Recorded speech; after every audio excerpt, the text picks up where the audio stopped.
సిద్ధం అదేదో సినిమాలో డైలాగ్ ఒకటి ఉంది కదా, సై సినిమాలో అనుకుంటా, సిద్ధం సిద్ధం అనే పాట. ప్రస్తుతం ఆ టైటిల్తో ఇవాల్టి నుండి జగన్మోహన్ రెడ్డి సిద్ధపడుతున్నాడు. ఇక్కడ విశేషం ఏంటంటే, అందరికంటే ఫస్ట్ యుద్ధం ప్రారంభించేసింది ఎన్నికల యుద్ధం చంద్రబాబు గారు. రా కదలిరా సభలతో రాజకీయ ప్రచార సభలు ప్రారంభించారు. ఆయన ఆగిపోయారు మధ్యలో, ఏమైందో తెలియదు. ఏంటన్నది సమాధానం కూడా పార్టీ ఏం చెప్పలేదు. చంద్రబాబు గారిది, లోకేష్ గారి పాదయాత్ర ఆగింది, సరే అది మధ్యలో క్లోజ్ చేసుకున్నారు. ఇటు పక్కన ఈంది ఎందుకు ఆపేశారో కూడా చెప్పట్లేదు. 29 దాకా అని చెప్పినటువంటిది ఇప్పుడు 27 వచ్చేసింది, ఇంకో 2 రోజులే ఉంది. ప్రారంభించిన సభలు మధ్యలో ఎందుకు ఆపేశారు అన్నటువంటిది ఈ రోజు వరకు సమాధానం చెప్పట్లేదు.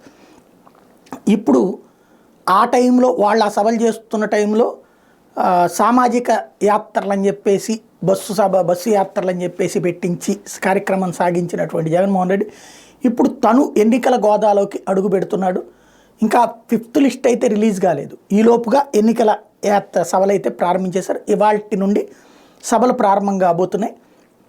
భారీ ఎత్తున పబ్లిక్ గ్యాదరింగ్, ఏది మొత్తం 4 ప్రాంతాల్లో 4 సభలు, ఆ తర్వాత జిల్లాల వారీ ప్రచారాలకి వెళ్ళేటట్టు ఈ 4 కూడా భారీగా గ్యాదరింగ్కి ప్రిపేర్ చేసుకున్నారు.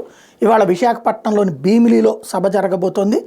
విపక్ష నేతగా పాదయాత్రలో ప్రజలకు దగ్గర అయ్యేందుకు జగన్ ఎంతగానో నటించి జీవించారు అంటూ ఈనాడు ఒక వార్త రాసుకొచ్చింది. అధికారంలోకి రాగానే పరదాల మాట గాల్లోకి పర్యటనకి ప్రాధాన్యం ఇచ్చారంటూ ఒక అడ్డదిడ్డమైనటువంటి ఒక కథనాన్ని ప్రొజెక్ట్ చేసింది. కాబట్టి నటించారని వీళ్ళే జడ్జిమెంట్ కూడా ఇచ్చేశారు. కాబట్టి వాళ్ళది వదిలేసేద్దాం.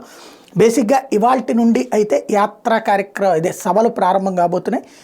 సభలు అయిపోయిన తర్వాత కార్యకర్తలతో మీటింగ్, ఇంటరాక్షన్. ఎందుకంటే ఇంతవరకు కార్యకర్తలకు దూరంగా ఉన్నారన్నటువంటి పేరుని సెట్ చేసుకునేటువంటి ప్రయత్నం చేస్తున్నారు.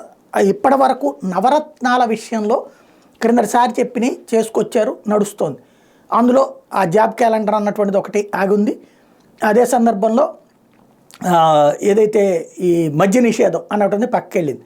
ఈ 2 విషయాల మీద ఏమైనా స్పష్టత ఇస్తారా, అట్లాగే కొత్తగా ఏవైతే చెప్తా ఉన్నా ఏమైనా హామీలు ఉంటాయా, లేదా నవరత్నాలే కొనసాగిస్తానని చెప్తారు. ఎందుకంటే ఎన్నికల సభల్లో చేయబోయేటువంటి హామీలు ఇవ్వాలి, ఇవే కొనసాగిస్తానంట. రాజశేఖర రెడ్డి 2004లో హామీలతో వచ్చారు, ఉచిత విద్యుత్తు, ఇళ్ళు ఇట్లాంటివి. 2009కి వచ్చాడు, కొత్త హామీలు ఏమి ఇవ్వకుండా అవి సస్టైన్ చేస్తానని చెప్పారు. అట్లాగే చేస్తారా, లేకపోతే కొత్తగా ఏమైనా అంటే పెన్షన్ లాంటివి తెలంగాణలో 4000 చేస్తామంటాం, ఇట్లాంటివి ఉన్నాయి, అట్లాంటి హామీలు ఏమైనా ఇస్తారా చూడాల్సి ఉంది.